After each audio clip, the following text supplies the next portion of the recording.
run our panels a little bit differently, at least I do. You are the fifth panelist or sixth panelist. So anytime you have a question, stand up, raise your hand, we'll bring a microphone over to you and we'll stop mid-subject and answer your question. And then at the end, we'll also have a Q&A. These are some of the leading marketing executives in this industry, and they have some amazing things to talk about today. It's going to be very, very interesting. Direct response versus brand awareness. And as a marketer myself, as a marketing dork for myself, I find that hard to quantify, always. So I'm interested in what you guys are going to have to talk about. But first, let's start off with introducing yourself, what you do, who you represent, your company, and give a 15-second commercial about your company and give us your booth number if you have one, or tell them where they can talk to you later. Hello everybody, my name's Stephen Pearson. My background is 25 years in international sports marketing. I've held commercial roles with UEFA, running the Champions League, and I was the commercial director of the English Premier League. And for the last 15 years I've run my own company called Sports Media Gaming. Over the last 2 years I've been actively involved in brokering quite a number of the current sports sponsorships with online trading companies, both Forex and binary. And they can find you? And they can find me not in a booth, but walking around. Perfect. Hi, my name is Amir Yarkoni. I'm the CEO and founder of Seperia. We're an online marketing firm. Since 2003, we work with many brokers on acquisition, on retention, on measurement. We present here at booth number 41 if anyone is interested. That's it. Hi, my name's Nick Lewis. I'm CMO of Leverett. I have nothing to sell you in terms of marketing because that's not what we do. So I was very happy to join the panel. I do have something to sell you if you're looking for any kind of technology for a brokerage. All you have to do is walk out the door, turn right, and we're the double-story booth on the corner. Hello, I'm Jan de Schepper.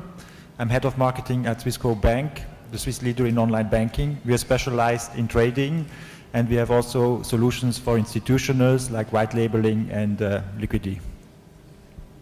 Hello, my name is Alex. I'm the VP of a new brand that was launched recently, and actually this week opened its gate to the UK market. The name is invest.com. We specialize in portfolio management. We do have trading platforms, but our flagship product is portfolio management service, robo-advisor, smart strategies. On top of that,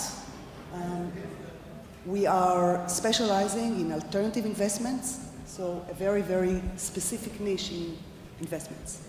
And your company name is what? Invest.com. Wow, how expensive was that URL? I come with over 20 years experience, a lot of above the line. I joined Invest.com after a few years with Wonga.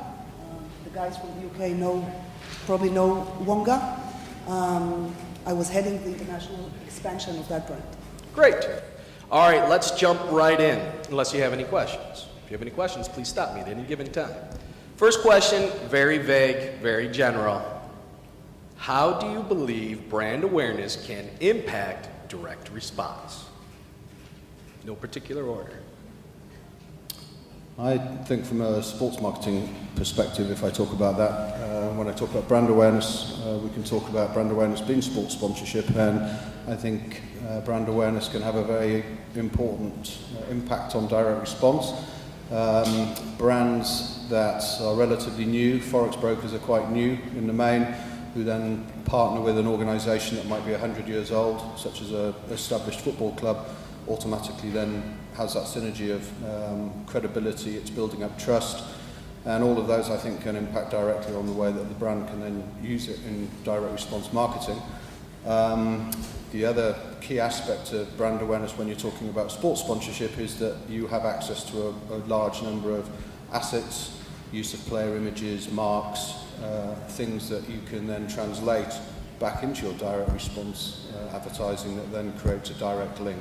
So it's a good combination, brand awareness being used in direct response. But I think the trust element's an important aspect. And I think also there's a subconscious in brand awareness. It's a longer term impact, obviously, than direct response. But I think one of the key things that we often overlook is that you're targeting people for forex trading where maybe the age is 18, 20 years old. Brand awareness can also target those people who are watching TV who are 16, 17 years old, who might be your next clients. And so you're subconsciously targeting your future customers through brand awareness as well. So you're saying brand awareness-wise, so let's say sponsor a football team, yes? Sponsor a football team, I get my name on their shirt, and if people see that my name is on their shirt, now I'm real and they'll feel safer on depositing with me, and all my other direct response activities will work better because my name is on their shirt. It's giving you credibility. You're not only being on that shirt, but you're being seen advertising next to other well-established brands as well, who are also partners of that sports organisation, and you're part of a family of established, credible brands. I think I'd like to take the next approach. I'd like you to think about marketing as an holistic approach. It's not direct marketing, direct response versus brand awareness. It's a package. And I'm going to give an example that's nothing to do with our industry. How many people have booked a holiday over the last 12, 24 months? How did you do it? It's really simple. You start with a level of discovery. You find out what's going on, who's recommending what, how it works. Before you've even got to the point of any direct response, you've done your homework. You will choose, not necessarily the cheapest, you will choose the best value for money. You will choose something that feels right for you.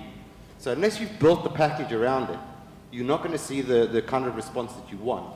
So it's not direct response versus brand awareness. It's all of it as an holistic package. It's a story that engages with your potential users, your potential clients. Okay. At the end, I think the question is maybe also misleading, because actually whenever you do something, you want to have a response. So even if you make an awareness campaign, you want that there is a response. So you're fishing for signals that shows you there is a kind of attention. That can be people who watch the video, who opt in or opt out of the video, and you can measure the Google popularity index. So to see, so at the end, at our age, I think it's difficult to say, okay, there is on one end there is awareness, and on the other end there is direct response. You should see it, as you said, as a whole, and there's of course proof of evidence that if you have a high awareness, there is trust, and then you will have better response, and this is proven again and again. Okay. I think that definitions are very, very important. So what is brand awareness? It means that there is a brand. And brand is not just sponsoring, it's actually to be clear on your messaging, clear on your target audience, clear on the prioritization of messages, your USP. If you have all those, if you've done your research and planning accordingly, your direct response materials will be spot on, because there will be consistency, there will be a message, you'll be standing out with your message, and that will be effective. Okay. You can't exist without understanding your brand or creating a brand. I'll give maybe a numerical answer.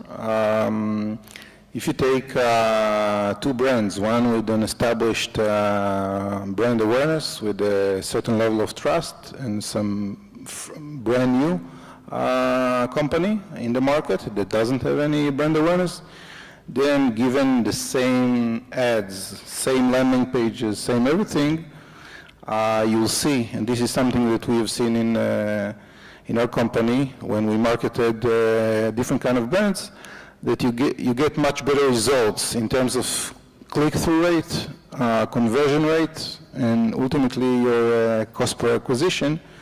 It can be double or triple for a new brand without awareness and without trust. Okay? So from brand awareness aspect, it's not always about sponsoring a Formula One team or, I don't know, sponsoring some big name. What other activities can be considered brand awareness? Even running Google ads on generic terms in a certain respect may lead to larger brand recognition and higher awareness for the brand. Even if I'm giving an offer but I'm blasting it out there and I don't care about my click-through rate, I just want eyeballs on it, that's brand awareness, correct? It's a direct response ad, but used in a brand awareness aspect. Would that be safe to say? Direct response activities are very, very effective for brand awareness. So there is no, it's really a blurry differentiation between the two. It was proven over and over again that whether it's PPC or Facebook mentions or whatever, the exposure in the right manner will build your brand. So what is that right manner? I mean, both mediums should be used in an effective way. We've already agreed to that. Yes, we all agree. What does that mean? To these guys, what does that mean? I want to take, again, a slightly different slant from everybody else on the panel. I think, firstly, let's talk about the direct response and the effectiveness. If you're running direct response campaigns, you know that your remarketing campaigns are working much better than your keyword campaigns.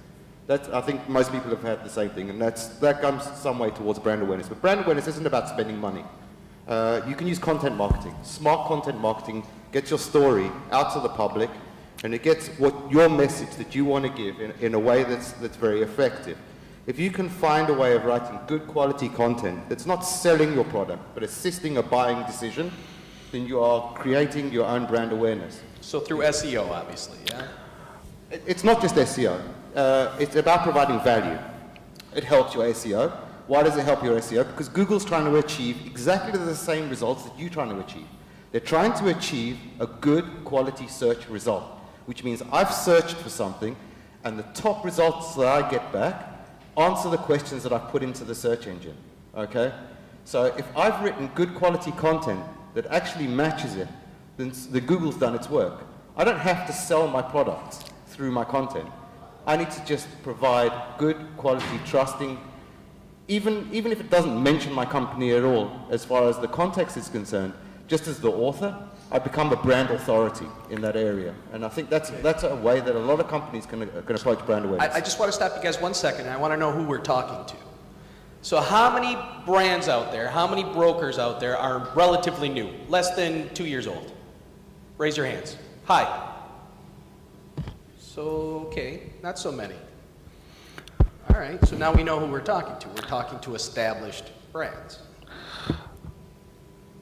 I think that in theory it's true that content marketing has a contribution to brand awareness or reinforcing a brand as an authority in the field.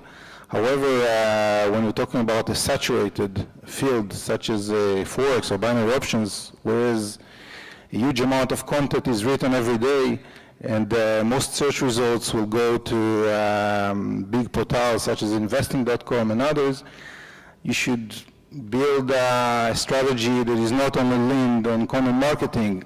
You mentioned remarketing, which is a great way for doing some kind of micro branding for a certain type of audience that already visited you. You can be perceived, if done right, you can be perceived as bigger and than you are.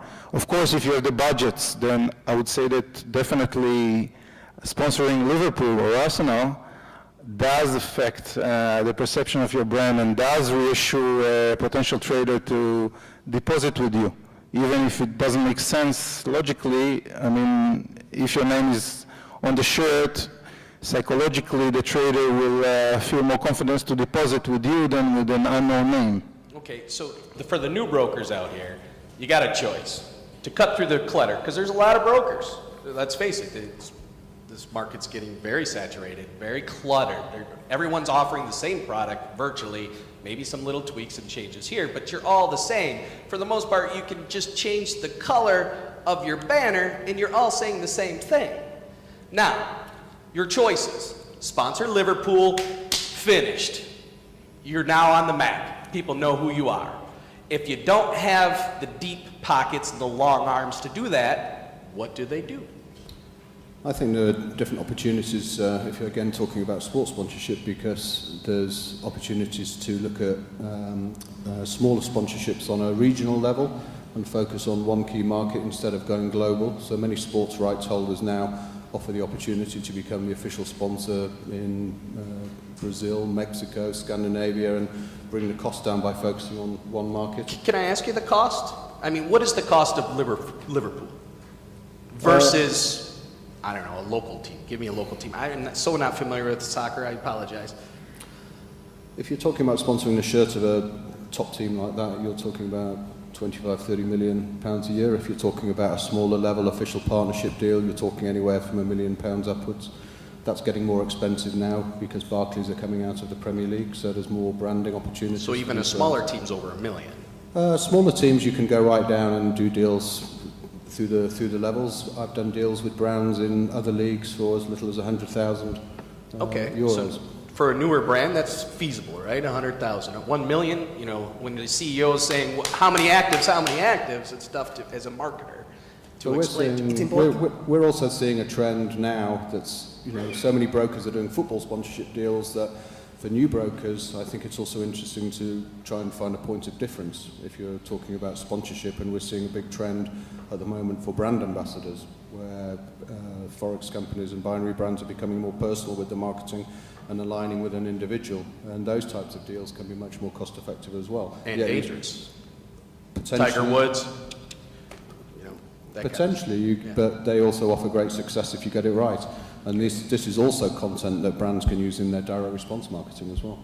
Okay, that's one side of it. If the CEO says, no, you don't have the budget for that, I don't see the purpose of me putting up a t-shirt with the signature of the team in my office, I don't care about that, what else can you do for these guys? I think there are many opportunities, and especially with the new medias, the social medias, where you can really find the targeting. So first you have to define what is your brand, what are the people you want to talk to, building clusters, and then using the new platforms which are there. And here the good thing is actually first the good targeting possibilities that you have, and second you can then track, and you can, based on the tracking, you can real-time optimization and really getting better and better with everything you do. We heard retargeting is very, very effective. Yes, if you find the right partner with retargeting, you can really, really superimpose your brand, make you look much bigger for a very less spend. Don't forget that you can do retargeting on for a very small audience, right? Right. You can do remarketing on similar groups. So I can take like an area that I can match like a search history, and I can actually make my brand bigger on remarketing. Okay, you guys got that, yeah? Remarketing is very, very key. If you don't know what that means yet, learn. Okay, another method that you can use is first, I think, geo-targeting is very important. You better off come out as strong in a certain geo and focus your efforts on a certain geo, understand the audience, cater, gear your message towards this geography, either it's the Spanish market or whatever. So geo-targeting, we're still talking digital, yeah? Yeah. So, what about traditional? I want to take you again on a different route. Okay. I love doing this. That's okay. I was given a task about 10 years ago, 8 years ago, to launch a mobile casino from scratch. Mobile casino. Mobile casino. Okay. I was given a huge budget, £40,000 a month for 4 months. Okay? On a market that didn't exist because it was on Java Nokia handsets, and there were no other real big competitors in the market, and told, bring me 100 grand back in gross win by the end of the 4 months. Okay? So what do you do? So we put a little bit into digital, a little bit into print. We knew that the print was somewhere in between the direct response and the brand awareness. We sponsored 2 snooker players. We didn't sponsor number 1 and number 2. We sponsored in the top 16. It was Ryan Davis and Michael the Hitman Holt. Yeah, you have to have a hitman when you're running a casino. And we sponsored a gumball-style race through London, but most of all, we worked the journalists on gadget magazines. Why? Because we focused down. We talk about geo-focus, we talked about focus not on just the UK market, we specifically profiled who is going to be our #1 target audience, by age, by demographic, by what they work at, what their lifestyle was like. We built a tree, we built our client, we profiled our client. He had a name, his name was Jack. We knew exactly where we would find him. We knew exactly where we would find him outside our ecosystem as well. So that way we could reach out and we could make every single dollar count as far as like building the brand. Incidentally, it worked, got 150 grand at the end of the 4 months. You can do it. You can do it on a small budget. You don't have to go that far out. You don't have to sponsor Real Madrid from day one. You can find your way through and make £40,000 a month work for you. Again, I'm hearing geo-targeting. Geo-demographic targeting. You know your focused market group and you speak to them directly. So you spend all your budget in one area where Jack was and you ignored everything else, yes? Exactly. And from that point on, you then build your deeper pockets to go out and find John. And then you build your pockets again and you say, now I want to find Hans. Or I want to find Pierre. But you start in one spot and you make sure that every single dollar you spend, you can really make yourself bigger than who you are. Okay. Is Facebook here? Facebook, are you out here? I took one of those little Facebook webinars the other day, and they're saying 80% of people on Facebook now do not click on a post. They don't click. So they're recommending now, they call it brand awareness. Spend all the money and don't worry about the clicks. So I wanted to challenge Facebook on that, but they're not here. So tomorrow, I guess. Well, I'm sorry, I digressed. In that respect, maybe just to offer another opportunity for the audience about digital brand awareness. Is today we have a great tool that's called lookalike audience. Okay. Custom audience. If you talked about Facebook, Facebook offers great audience tools these days. One of them is lookalike audience. If you have a list of people that is very tight, if you know your audience, as you mentioned, only the Johns, okay, and you have maybe 3,000 of them that you can tag and build an audience out of, then you can go out and tell Facebook, give me more people like that. It's called lookalike targeting. If the seed list, okay, that you're building is tight enough in terms of demographic, then Facebook can get you more people. So from your seed list of 3,000, maybe they can get you 30,000 people more that have the same attributes. Yeah. As well, right? You can retarget off of the lookalike. It's not retargeting because you don't have them in your original list, but you can get them in your expanded list. It's called lookalike list. So it's another method of doing this kind of micro retargeting. But you get them to click onto, to get to your website. Now you got them for retargeting. Exactly. And you can continue to push and push. Yeah. You can do that down. And if you're targeting, I don't know about elsewhere, but like in the States, you can do it on a block-by-block basis. I don't think anybody here markets to the States, but there's other locations in the world that you can do that. So what my point is to all of this, there are many, many activities that you can do of brand awareness and direct response for not the multi-million-dollar budgets. And if you have the multi-million-dollar budgets, our friend here can help you spend that very, very quickly in a nice way. Correct. But it's important to say that you don't build a brand with sponsoring a football club. A brand is built in the minds and hearts of our audience.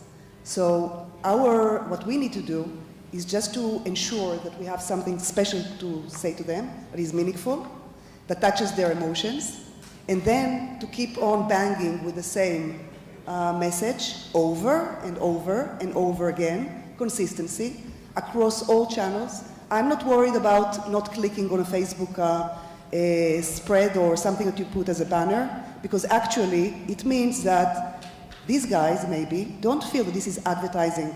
Maybe they feel this is a social, a legit, organic, natural content, okay, which has more value than an advertisement that will say, click me. I understand, but from a lot of these guys, because I worked at a broker before. I know, my CEO is here, so he won't like it. I worked for a guy that used to say, how many actives, Caroline, I see you, you know what I'm talking about. He did not care about the whole brand aspect. Every dollar he spent, I agree with him. 100% of my budget is direct response. 100% of my budget is branding or brand. Nothing I do is contradicting or not correlating to my brand strategy, including sponsorships. So if I will be looking for Invest.com sponsorship, it will be something that correlates with my brand values. It won't be just, I don't know. Just to get a t-shirt with your name on it. Exactly. Okay. So I will be looking for something that is extremely smart, sharp, that coincides with my brand values, Guys, that will can I get a demonstrate microphone? what I am all about. Thank you very much. Who? Yes. Maybe I go on because We're going to come to your question in a second. because we are actually sponsor of Manchester United, one of the big clubs. So it's a huge Who? investment. I'm sorry, I never heard of Manchester them. United. Ah, Manchester. Oh, I'm so sorry. Don't be sorry, we're gonna win. No. What I want to say is, it looks like what you say. Yeah, it's easy when you have the money. You can sponsor a club, and then you have the awareness. This is one side. Yes, it helps you immediately with the awareness if you're doing it right, if you have the rights to have the visibility. But you really have to work it across the funnel so that at the end it also translates into accounts, into business, and that's hard work. So really, you have to define what is the brand positioning, what are the values, finding the right partner, and then defining a creative team so that you really have a consistent message again and again, which then will work. But do you at have the a end. formula that says, okay, we spent this much money, we should get this much return for that activity? That's called ROI. I know. This is called online marketing. It's all numbers, all numbers. But Everything you is do, measured. yes? Yes, of course we do.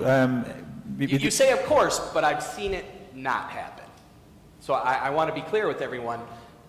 No, what we do, because sponsoring is mainly on television. So what we defined is actually we have a brand tracker in place. So every 6 months we are checking the awareness, the consideration level, the brand fit with the sponsoring that we have in place. And on top of that, we are tracking the website and the search results, and with everything we do. And of course, if you do something, if it's sponsoring, if it's traditional advertising, if it's you have to track it. You want an immediate return on investment or a long-term investment or return? No, I think if you invest in branding, then you're investing in the future, because what is branding? Branding is a balance between short and long term. It is delayed sales in a way, and so you are here for the long term, and you know that when you invest now, so you will have lesser cost in the future for the response part. Okay, that was the point I wanted to make. So that CEO understands this is a delayed sales versus, you know who I'm talking about when an actor is asking. I know pretty well. Not necessarily. Not necessarily. I disagree. Again, No, I mean, he knows who I'm referring to. Yeah. My previous place, television played the core, the basic acquisition channel. I had the opportunity to launch in a few new regions, like a standalone new company. Usually we started with a beta that included only online channels. They reached some point, the minute we added television, which was, for me, direct response, immediately everything just flew. Television had ROI. There are models, econometric models that will attribute the FTDs or whatever to each channel. So I want to take her question real quick. Yeah. Okay. Hello, Anastasia for Expozive. I have a question about branding, actually. You are talking branding, let's make sponsorship, whatever, and so on. But the trends on web marketing, I'm not talking right now about industry, but generally in web marketing, is that nobody cares about brands anymore. So they need personal, some suggestion to salvation of their problem. The same is going on in our industry, in my opinion. What do you think about that? So, like, yes. So, for example, why those new bloggers who just a few years, they really have a chance to survive, because nobody cares about brands anymore. Don't you think so? I don't you guys agree with that? No, I don't think people don't care about brands. I think that people are more brand agnostic and don't mind spreading themselves over more brands than one. Okay, so for example, the example I gave about booking a holiday. Okay, you would go to booking.com or hotels.com and you'd see which hotel suits you best. But in the back of your mind, you know that the Four Seasons is better than Holiday Inn. This works only when you, I don't know, that you are using Four Seasons for many years, then yes. But if you are just newcomer, you came to, I don't know, Cuba, doesn't matter. You go to booking.com and you find the hotel which is nearest to the beach, which you know is the best. So you will not choose for season if it is far, far away or don't have internet access. If you're a new brand, you have to know where you are differentiating yourself in the market. Before you even spend $1, you need to say to yourself, what am I doing that's different from everybody else? If you go me too in a saturated market, you're dead. Finished. I wouldn't say dead, but you're going to have a hell of a challenge. I think in this market, you can pretty much like decide when to put the tombstone up. Okay. But you know, I know it's like a little bit like of an exaggeration. I'm going to go to him and say, save my brand. But the first step you need to say is, where am I different? Where am I going to get my clients? And who are going to be my clients? Once you've got that, you can build a strategy around it. You have a budget. You say, and this is how I'm going to spend my budget, and this is how it's going to come back. Even if you do 100% direct response, it's going to take you 3 to 4 months to optimize to get down to like normal ROI numbers. Doesn't matter like how you start. The starting point is always, who am I going after, why, and what's in it for them? Because you are going to help them make an assisting buying decision. You are not going to sell to them. No one is sold to anymore. Okay. And how you retain those customers, because brand is also about the other touch points. It's not just the acquisition. Yes, but we're talking about brand awareness, not so much actual brand, or I'm sorry, the brand equity of the company, and how you build it, and how you talk, and how you approach, because we know the brand starts from the janitor all the way up to the CEO, correct? And everything that you Retention is a very, very strong tool for branding, for brand awareness, because you create brand champions. Yeah. Referrals. Okay, thank you. So this is really, really core. Creating brand champions. It hasn't ended with acquisition. Yeah, thank you. Who in the audience has read the Long Tail, the book? The Long Tail.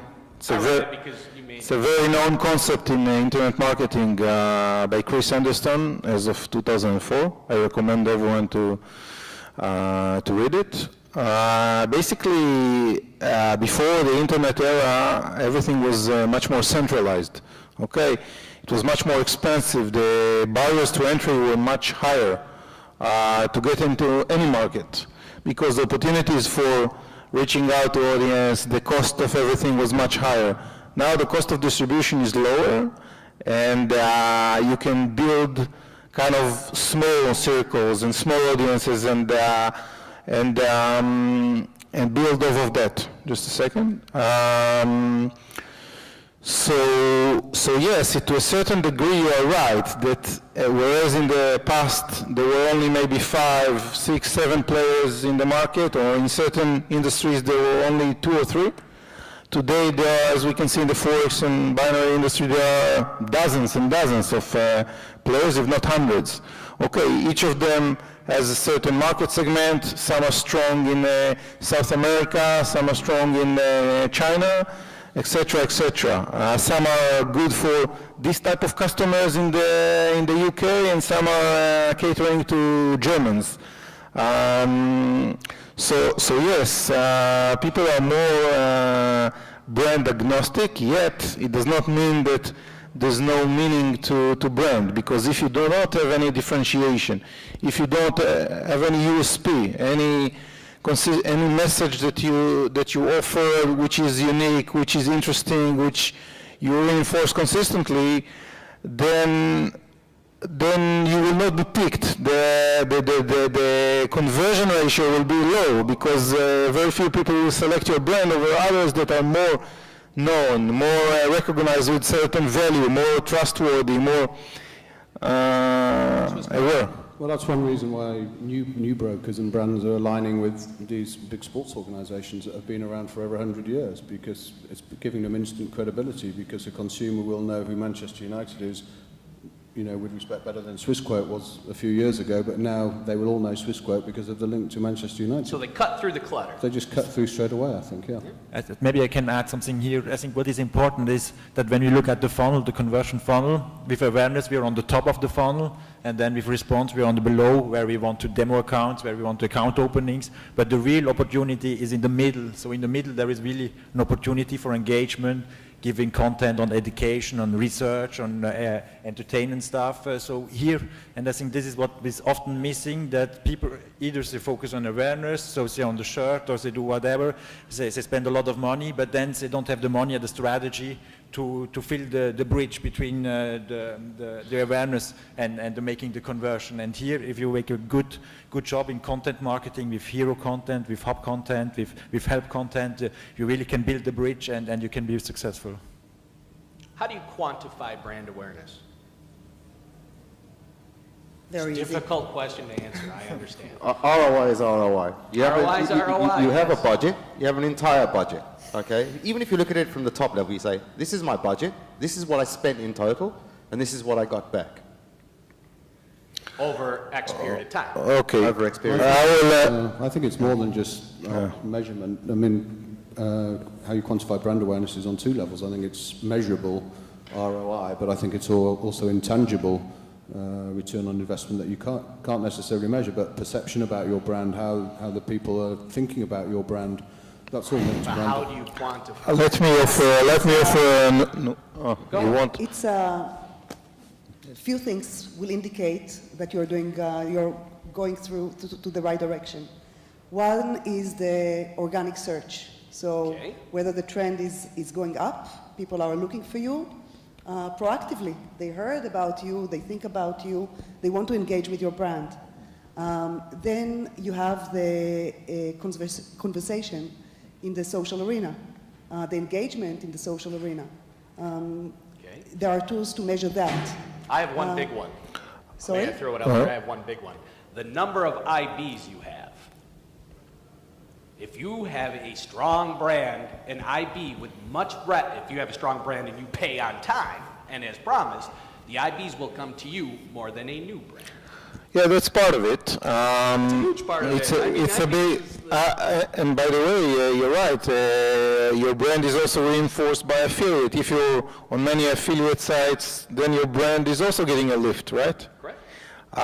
But let's say you're choosing to sponsor a football team. How do you quantify that? So it's not an easy solution, I would agree, but I would still give it a shot, at least partially, by setting up a set of KPIs, key performance indicators that are related to your brand. For example, if I sponsored Arsenal, I should look at certain data points 6 months before and 6 months after. For example, how many brand searches do I have?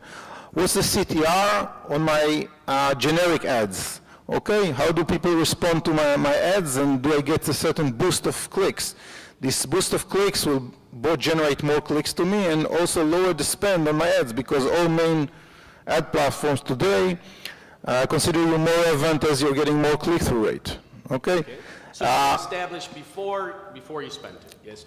Before you did it. Before you sponsor Arsenal and Sponsors say, after. okay, here's our KPIs. Now, we're going to measure these same exact KPIs without changing anything else, because now if you change it, it's not the same. Exactly. Right? And it doesn't matter. The numbers are. I mean, the research around sports sponsorship now is much more sophisticated than it was 10 years ago. So quantitative analysis and qualitative studies are going on all of the time. And that's available to brands getting into sports sponsorship. I got a big Yeah, question because for you. if I got you- a if big, you- big question for you. I'm sorry, 1 second. There's another question in the The audience. number of companies that I see, binary options and Forex, now doing large sponsorship packages is crazy. So my question to you, is it working? Because you did most of them, no? We did a lot of them, but I also looked to a similar industry, which is the betting and gaming industry, because it's another industry that's targeting a very similar demographic, young males, online. They went through similar challenges as the Forex and binary companies are going through now. So if you look at how the amount of investment from betting and gaming has continued to increase and increase, much of it now is about buying share of voice. Okay. I'll tell you what. When I was with 888, we were the first gaming company to sponsor a football club, Middlesbrough, right? Yep. That was it. That was a big thing because it was innovative, it was unexpected. That really, really drove a lot of attention. I agree with you. I think that wherever everyone is there, it's not interesting anymore, at least in terms of sponsorships. If everyone offers a bonus, You no need one to be offers a different. bonus. Just think, Same plan, principle. think about how you are going to stand out. Don't go with the flow.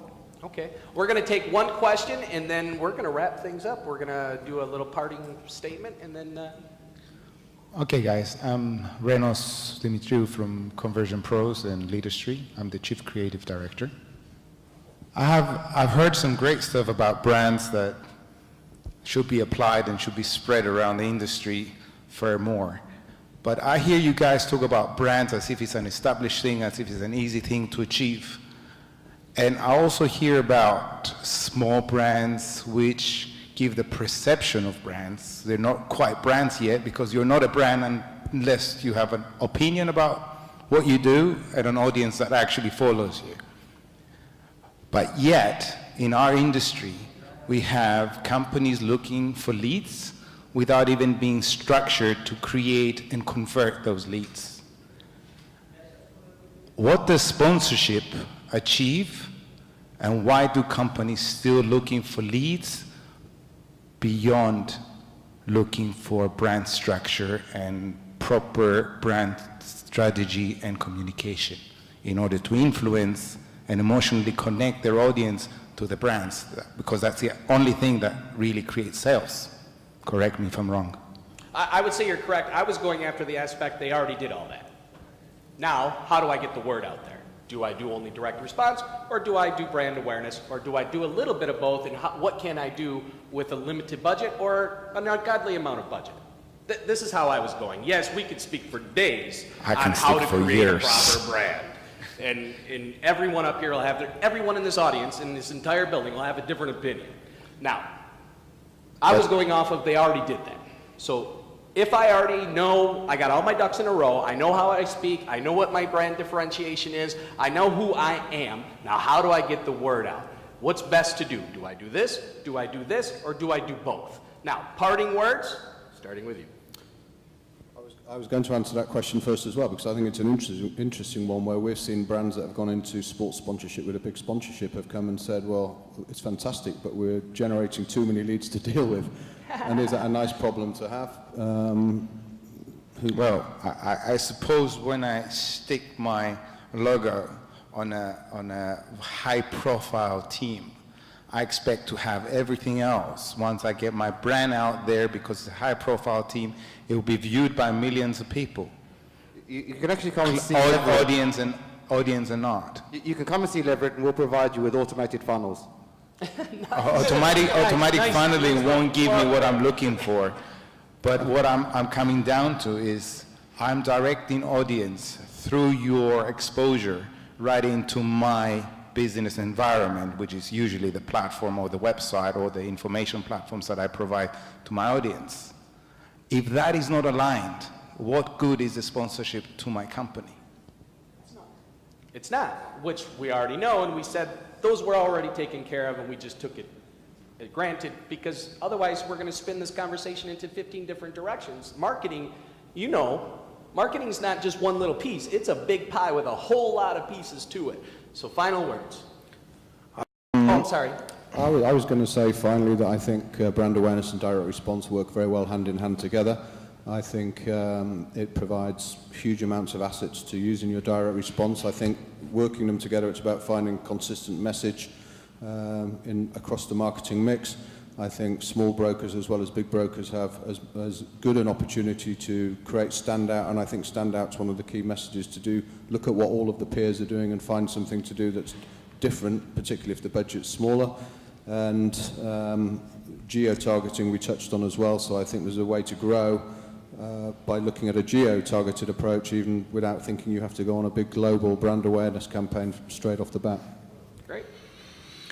Well, I think that digital marketing is a bit different than traditional advertising, whereas in traditional advertising you really had pure brand building, brand maintenance, without the intention of driving sales right now, but influencing the mindset towards purchase later.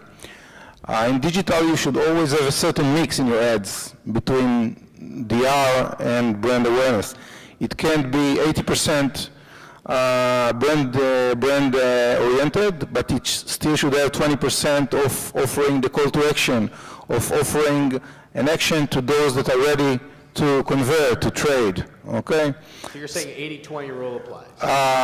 For users that are upstream, that are not yet ready to trade, for those that are more downstream, that show higher trading intent, it should reverse. It should be 80% direct response with a proposition or bonus or whatever, something that is interesting, that is more hard sell, and still keep some 20% for the brand value, or to touch on the brand. Okay, so I'd say that it's kind of look at it as any ad as a mix with certain weights in it. Thank you. We're running out of time, so I'm just. I would say focus.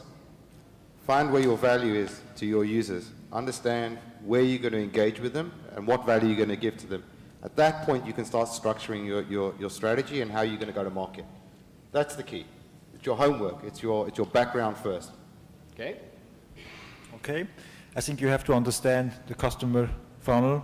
So really defining the right amount of money you are willing to invest in each part of the funnel, and you have to understand your individual situation. So where is your bottleneck, and then based on that you have to define your action. There is no miracle solution like 80% has to be awareness, 20% has to be in conversion, because every brand, every stadium is different, every audience is different. So you have to really define for your individual situation. Maybe in one country it looks completely other than in another country. So based on that situation, you have to set up your mix. I would say the best advice is know your customer, understand what are the barriers, what are the fears, what is the motivation, how can you bring value to their, whatever their needs are, and then help them, guide them to go through the funnel, expect the barriers, speak with customers, see where people are falling through the funnel, do a lot of A/B testing to improve that. Just support the customer by hand. Take them, lead them to where you'd like them to go. It takes some work, but it's worth it. It's a lot of work. It's a lot of work. A lot of work. It is. Okay. Can I do a selfie with the audience? Absolutely. Everyone game? Does anyone have any questions before he takes a selfie?